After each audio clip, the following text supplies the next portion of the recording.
رہ سکتا تھا وہاں یا قرشی کا حلیف، کہ اگر تو کسی قرشی نے آپ کو امان دی ہوئی ہے تو آپ رہ سکتے ہیں مکے میں، ورنہ نہیں. یا تیسرے قرشی کا غلام، غلام تو ملکیت ہی ہے اس کی، جیسے بھیڑ بکری ہے کسی قرشی کی اسی طرح اس کے غلام ہے. یہ تین کیٹیگریز تھی انسانوں کی مکے میں. اسی کو نوٹ کیجئے کہ جو بیچارے غلام تھے وہ سب سے زیادہ ستائے گئے، اس لیے کہ غلاموں کے تو حقوق ہی کوئی نہیں تھے. بلال غلام تھے، ابو فقی غلام تھے، زنیرہ ایک کنیز تھی. ان کو جو ماریں پڑی ہیں اس کا آپ کو معلوم ہے. حضرت بلال کے ساتھ جو کچھ امیہ ابن خلف نے کیا، کہ جس طریقے سے کہ حیوانوں کی لاشیں جو ہے کھینچ کر گھسیٹ کر لے جائی جاتی ہیں، ان کی گردن میں رسی ڈال کر گھسیٹتے، اسی طریقے سے حضرت بلال کے گردن میں رسی ڈال کر ٹھیک دوپہر کے وقت مکے کی سنگلاخ گلیوں کے اندر گھسیٹا جاتا تھا. نیچے زمین جل رہی ہے توے کی طرح، اور ویسا بھی ہوتا تھا کہ چت لٹا دیا، اوپر سے وہ آگ مکے کا کہ سورج جو ہے ذرا نوٹ کیجئے، آگ برسا رہا، نیچے زمین توے کی طرح جل رہی ہے، اور ایک بھاری سل بھی لا کر جو ہے سر پر رکھ دی، چھاتی پر رکھ دی گئی ہے کہ آواز نہیں نکل رہی، جھاگ نکل رہے منہ سے. لیکن اس حال میں بھی احد احد احد، ایک ایک اللہ، قل هو اللہ احد، الفاظ نکل رہے. یہ ہے وہ صبر، صبر علی الابتلاء، صبر علی الایذاء. یہ ابتلاء اور ایذاء پر صبر ہے. جھیلو، برداشت کرو، اس توحید پر قائم رہو، محمد کی رسالت کے اقرار کرتے رہو صلی اللہ علیہ وسلم، لیکن ہاتھ نہیں اٹھانا. اب میں آپ کو بتا رہا تھا یہ تو غلام تھے، یہ جو تھے یاسر یہ حلیف تھے، غلام تو نہیں تھے نا. البتہ وہ ابو جہل کے چچا کی کنیز تھی یہ سمیہ، انہوں نے اجازت لے کر ان سے نکاح کر لیا. یہ تو کنیز رہیں گی. بیٹا جو ہوا وہ بھی ایک طرح سے جب کنیز زیادہ ہے تو غلام ہو گیا، عمار ابن یاسر. وہ جو شخص تھا بہت شریف النفس ابو جہل کا چچا، وہ مر گیا. اب ابو جہل جو ہے اس خاندان کا سربراہ ہے، لہذا یہ تینوں جو افراد ہیں وہ اس کے رحم و کرم پر ہیں. یاسر کو بھی پروٹیکشن اگر ہے تو ابو جہل کی ہے، ابو جہل جو چاہے کرے، اور سمیہ تو کنیز ہے ہی، اس کا تو کوئی حق ہے ہی نہیں، جو چاہے کرے. اور عمار ان دونوں کا بیٹا ہے، لہذا بدترین معاملہ کیا ابو جہل نے ان تین افراد کے ساتھ. حضرت سمیہ کے ساتھ جو کچھ کیا گیا ہے آپ اس کا تصور نہیں کر سکتے. بالآخر جو شہید کیا ہے حضرت سمیہ کو، ایذائیں دے دے کے، سسکا سسکا کے، ان کے جسم کے نازک حصوں کو جلا کے، داغ دے کر. کہتا کیا تھا؟ ایک دفعہ کہہ دو کہ میرا جو یہ بت ہے یہ بھی الہ ہے، مان لو، میں چھوڑ دوں گا. تنگ آ گیا، کسی طریقے سے ایک دفعہ کہہ دو پھر میں چھوڑ دوں گا. لیکن یہ میاں بیوی حضرت یاسر اور حضرت سمیہ رضی اللہ تعالی عنہما، یہ ہے ثبات، یہ ہے صبر، یہ ہے استقلال. ایک مرتبہ بھی کہنے کے لیے تیار نہیں ہوئے، جو چاہو کر لو، اب ہم تو اس سے پیچھے نہیں ہٹیں گے. تنگ آ کر اس نے حضرت سمیہ کی تو شرمگاہ میں برچھا مارا ہے اور شہید کیا. حضرت یاسر کے بارے میں ایک روایت یہ ہے، ستا ستا کے، تنگ کر کر کے، آخر کار جو ختم کیا، انہیں شہید کیا کس طرح؟ 4 سانڈ اونٹ جوان، ان سے رسے باندھے، ایک رسے سے ایک بازو باندھا، دوسرے سے دوسرا بازو باندھا، تیسرے سے ایک ٹانگ باندھی، چوتھے سے دوسری ٹانگ باندھی، اور چاروں کو دوڑایا ہے کہ جسم کے پرخچے ہو گئے. اس وقت سامنے سے حضور گزرتے تھے جبکہ آل یاسر کے ساتھ یہ معاملہ ہو رہا ہے. کیا فرماتے تھے؟ اسبروا یا آل یاسر فإن موعدکم الجنہ، اے یاسر کے گھر والوں صبر کرو، جھیلو، اس لیے کہ تمہارے وعدے کی جگہ جنت ہے. اللہ تعالیٰ ادھر آنکھ بند ہوگی ادھر جنت میں تمہارا داخلہ ہو جائے گا. یہ ہے تواصوا بالصبر، والعصر ان الانسان لفی خسر. یہ تواصوا بالصبر پر کون عمل کر رہا ہے؟ محمد الرسول اللہ صلی اللہ علیہ وسلم. دے تو بھی محمد کی صداقت کی گواہی. یہ صداقت کی گواہی دیتے ہوئے انہوں نے اپنی جانیں دے دی. 4 سے لے کر 12 تک 8 برس اس کو کہتے ہیں پرسیکیوشن، فزیکل پرسیکیوشن، تشدد، مار پیٹ، جلانا، دہتے ہوئے انگاروں پر لٹانا، فاقے رکھنا، بھوکے رکھنا، ان کو ڈال دی گئی زنجیریں، گھروں میں بند کر دیا گیا نوجوانوں کو۔ حضرت عثمان کو چچا نے ان کے ایک چٹائی کے اندر لپیٹا اور دھونی دے دی، دم گھٹ رہا ہے، جان نکل رہی ہے۔ حضرت مصعب بن عمیر رضی اللہ تعالی عنہ، وہ نوجوان 200 درہم کا جوڑا ان کا سل کر آتا تھا شام سے تیار ہو کر، لباس معطر ہوتا تھا، جدھر سے نکل گیا پوری گلی جو ہے وہ معطر ہو گئی، انگلیاں اٹھ رہی ہیں، وہ جا رہا ہے مصعب، یہ خوشبو اس کی ہے۔ اس مصعب کے ساتھ کیا سلوک کیا؟ باپ تو مر چکا تھا، ماں نے پالا تھا، دولت بہت چھوڑ کر گیا تھا باپ، لہذا ماں نے بڑے ناز و نام میں پالا، بڑے لاڈ پیار میں، 200 درہم کا جوڑا تیار ہو رہا ہے۔ لیکن یہ کہ آپ کو معلوم ہے عرب کے اس معاشرے میں عورت کی کوئی حیثیت نہیں تھی، ماں کا اختیار نہیں تھا، چچا تھا اب سربراہ خاندان کا۔ چچا نے کہا مصعب اگر تم نے اپنے باپ کا دین چھوڑ دیا ہے تو باپ کی دولت پر بھی تمہارا کوئی حق نہیں ہے، نکل جاؤ گھر سے۔ اس نے یہ سوچا تھا کہ مصعب کے ہوش ٹھکانے آ جائیں گے، دن میں تارے نظر آ جائیں گے، ناز و نام میں پلا ہوا گھر سے نکل کے جائے گا کہاں، یہ سارا نشہ جو ہے توحید کا یہ حیران ہو جائے گا۔ حضرت مصعب کا جواب بالکل برعکس تھا، اچھا ٹھیک ہے چچا جان میں گھر چھوڑتا ہوں۔ وہی بات جو کبھی کہی تھی ابراہیم نے، باپ نے کیا کہا تھا؟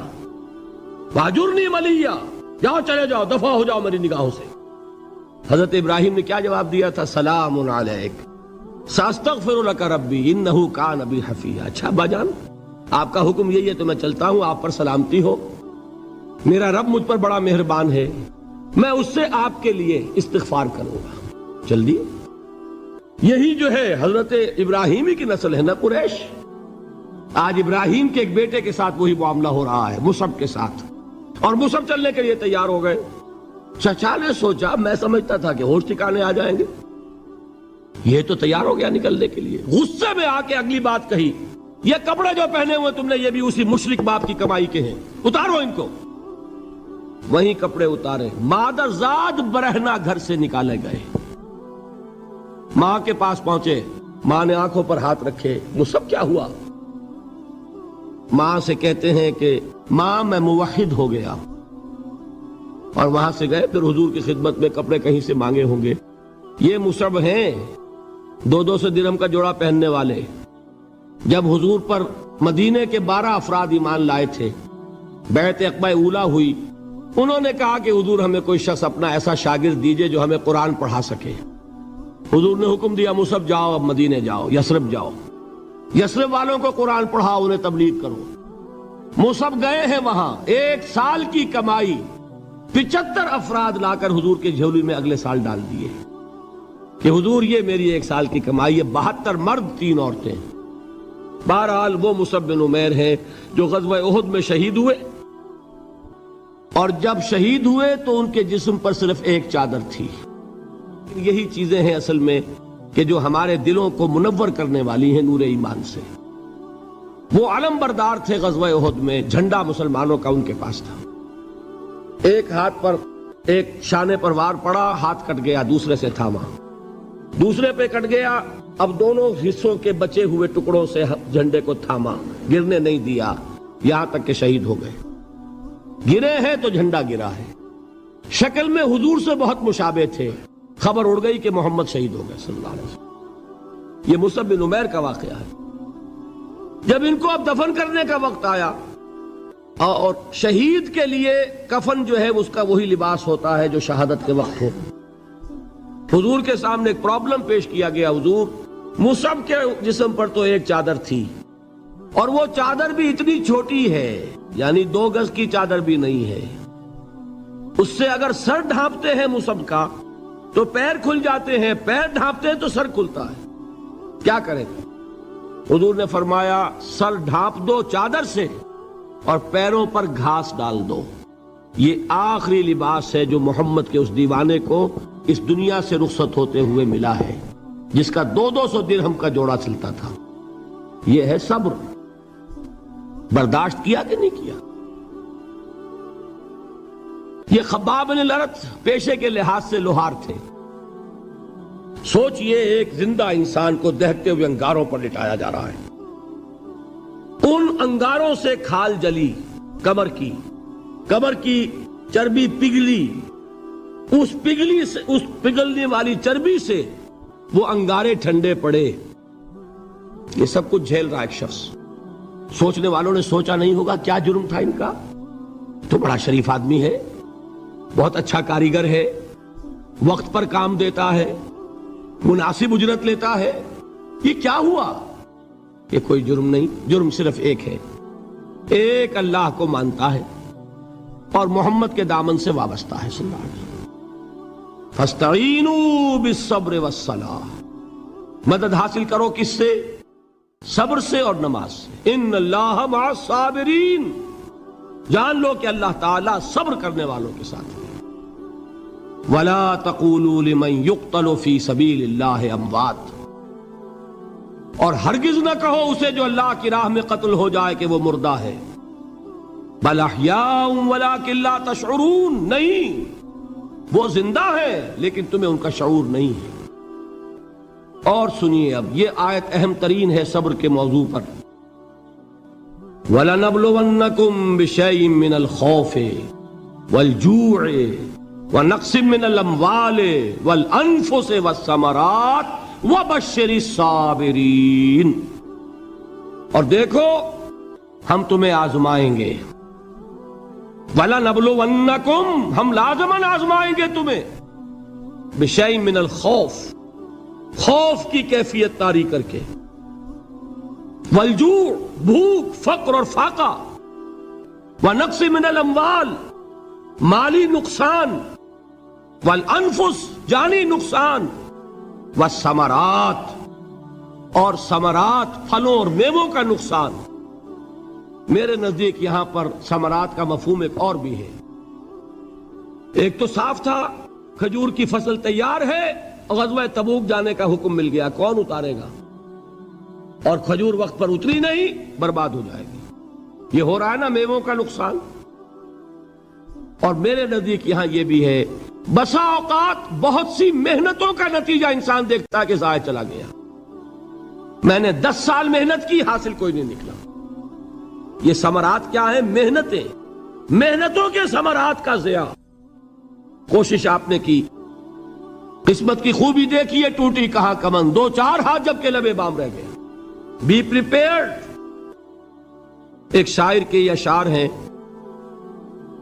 یہ فصل امیدوں کی ہمدم اس بار بھی غارت جائے گی. سب محنت صبحوں شاموں کی اب کے بھی اکارت جائے گی. میرے نزدیک یہ ثمرات کا جو لفظ یہاں آیا ہے، وَنَقْصٍ مِّنَ الْأَمْوَالِ وَالْأَنفُسِ وَالثَّمَرَاتِ، سب محنت صبحوں شاموں کی اب کے بھی اکارت جائے گی. دھرتی کے کونوں کھدروں میں پھر اپنے لہو کی کھاد بھرو، پھر مٹی سینچو اشکوں سے، پھر اگلی رت کی فکر کرو، پھر اگلی رت کی فکر کرو جب پھر ایک بار اجڑنا ہے. ایک فصل پکی تو بھر پایا، تب تک تو یہی کچھ کرنا ہے. ایک مقصد ہے سامنے، انقلاب برپا کرنا ہے. ایک کوشش ناکام ہو جائے کوئی پرواہ نہیں، نیکسٹ. پھر تیار رہو ناکامی کے لیے. ایسا نہ ہو جو انگریزی میں کہتے ہیں hope for the best but be prepared for the worst. ایسا نہ ہو کہ دوسری مرتبہ ناکام ہو کے بددل ہو جاؤ، تمہاری ہمتیں جواب دے جائیں. نہیں، پہلے سے تیار رہو کہ دوسری مرتبہ بھی ناکامی آئے تو آئے، لیکن جب تک کہ کامیابی حاصل نہیں ہوتی ہمیں یہ کام کیے چلے جانا. دیکھیے سیرت میں آیا کہ نہیں یہ واقعہ. بدر میں مسلمانوں کو فتح ہوئی تو احد میں زک پہنچی کہ نہیں؟ 70 صحابہ شہید ہوئے کہ نہیں؟ اگر ان کی ہمتیں جواب دے جاتی تو گاڑی کیسے چلتی آگے؟ تو فرمایا وَلَنَبْلُوَنَّكُمْ بِشَيْءٍ مِّنَ الْخَوْفِ وَالْجُوعِ وَنَقْصٍ مِّنَ الْأَمْوَالِ وَالْأَنفُسِ وَالثَّمَرَاتِ. ہم تمہیں لازماً آزمائیں گے، خوف کی کیفیت سے، فقر و فاقے کی کیفیت سے، بھوک سے، جان کے نقصان سے، مال کے نقصان سے، محنتوں کے حاصل کے ضائع ہو جانے سے. وَبَشِّرِ الصَّابِرِينَ، اور اے نبی بشارت دیجئے صبر کرنے والوں کو.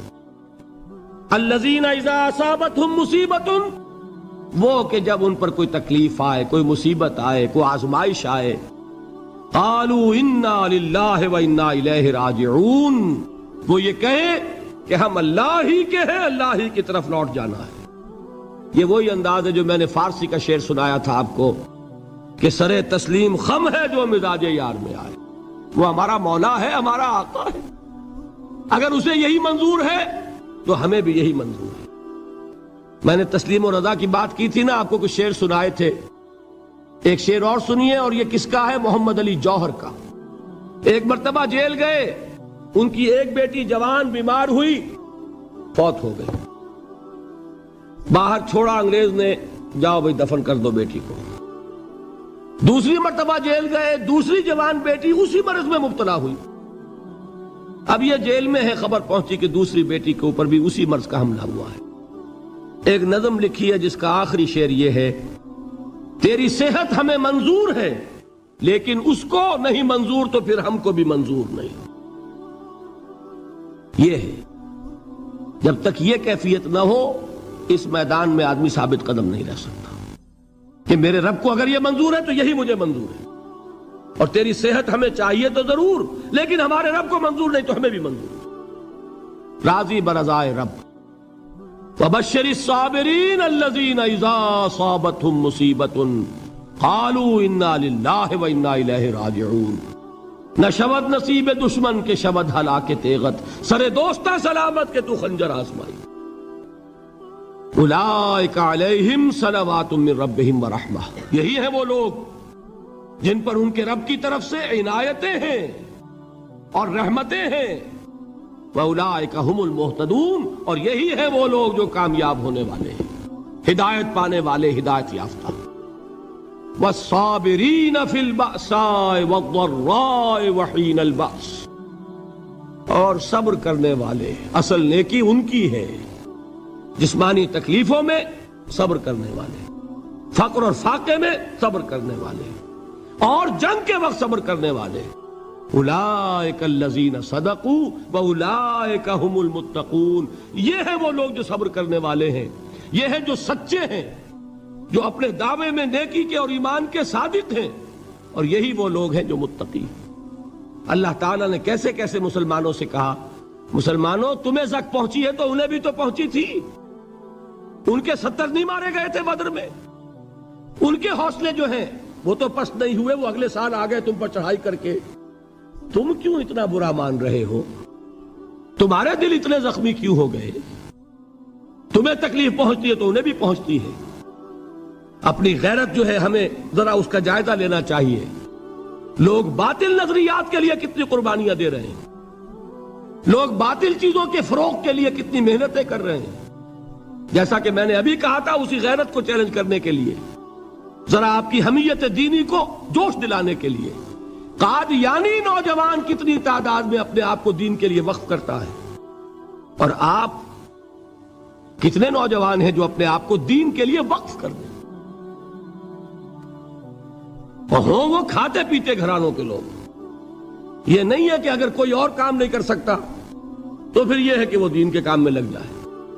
باصلاحیت لوگ، کھاتے پیتے لوگ، ذہنی استعداد رکھنے والے لوگ، اونچے گھرانوں کے لوگ، وہ وقف کریں اپنے آپ کو دین کے لیے۔ اس کے بغیر کیسے باہر آ جائے گی، کیسے رونق آ جائے گی؟ تو دنیا میں باطل نظریات والے جو ہیں، یہ بات کہی گئی ہے، مسلمانوں تم اگر توحید کے لیے لڑ رہے ہو، دیکھتے نہیں ابو جہل کو، اس نے گردن کٹوائی ہے شرک کے لیے، شرک کے لیے گردن کٹوائے، اور تم توحید کے لیے گردن کٹوانے کو تیار نہ ہو۔ اس نے گردن کٹوائی کہ نہیں کٹوائی؟ اور کس طرح کٹوائی ہے؟ کیونکہ بڑا متکبر قسم کا، فرعون قسم کا شخص تھا، جب گردن کاٹنے لگے تو کہتا ہے ذرا نیچے سے کاٹنا، تاکہ جب تم نیزے کے اوپر چڑھاؤ میرے سر کو تو اونچا نظر آئے، معلوم ہو سردار کا سر ہے۔ وہ بدبخت مرتے ہوئے بھی جو اس کی یہ کیفیت تھی نا، اس کو ذہن میں رکھیے۔ تو یہ لوگوں نے قربانیاں دی، جانیں دی، تو فرمایا اگر تم ان سے زیادہ قربانی نہیں دو گے، جو نوٹ کر لیجئے اس کو، مجرد اگر حق کو غالب کرنا اللہ کے ذمے ہو تو آنے واحد میں غالب کر دے گا، تمہیں تکلیف ہی دینے کی ضرورت نہیں۔ سمجھ رہے؟ کیا اللہ کے مقابلے میں کوئی باطل کی طاقت ٹھہر سکتی ہے؟ یہ تمہارے ایمان کا امتحان ہے، یہ تمہارے خلوص کی آزمائش ہے، یہ تمہارے امتحان کا ثبوت درکار ہے کہ اللہ تعالیٰ دیکھنا چاہتا ہے تم اس کے لیے اپنی جانیں قربان کرنے کو تیار ہو کہ نہیں، تم اس کے لیے تن من دھن لگانے کو تیار ہو کہ نہیں۔ اور یہ جان لو کہ اگر کفار اور مشرکین اور ملحدین اور باطل نظریات والے وہ جو کچھ قربانیاں اپنے باطل نظریات کے لیے دے رہے ہیں ان سے زیادہ اگر تم نہیں دو گے تو حق غالب نہیں ہوگا۔ انہوں نے جو صبر کیا ہے اپنے باطل نظریات پر، اگر تم اس سے زیادہ صبر کا ثبوت نہیں دو گے اپنے اس حق پر تو حق غالب نہیں ہوگا۔ اس لیے فرمایا یا ایھا الذین آمنوا اصبروا وصابروا، نہ صرف یہ کہ صبر کرو بلکہ صبر میں اپنے دشمنوں سے آگے نکلو، ان کے صبر سے بڑھ کر صبر کرو۔ وَرَابِطُوا، مرابطہ کہتے ہیں چوکس رہنا، ہوشیار، پہرا دو، ایسا نہ ہو کہ دشمن جو ہے غفلت میں تمہارے اوپر کوئی حملہ جو ہے کر بیٹھے۔ وَاتَّقُوا اللَّهَ، اور اللہ کا تقوی اختیار کرو، لعلکم تفلحون، تاکہ تم فلاح پاؤ۔ یہ ہے حضرات تواصوا بالصبر۔ میں نے عرض کیا تھا ہر جگہ پر آپ کو چوٹی کی بات صبر ملے گا۔ آیت الکرسی، آیت البر جو میں نے آپ کو سنائی آخر میں، والصابرین فی الباساء والضراء وحین الباس، حامیم سجدہ، وما یلقاها الا الذین صبروا وما یلقاها الا ذو حظ عظیم، اس کے بغیر تو نہیں ہوگا۔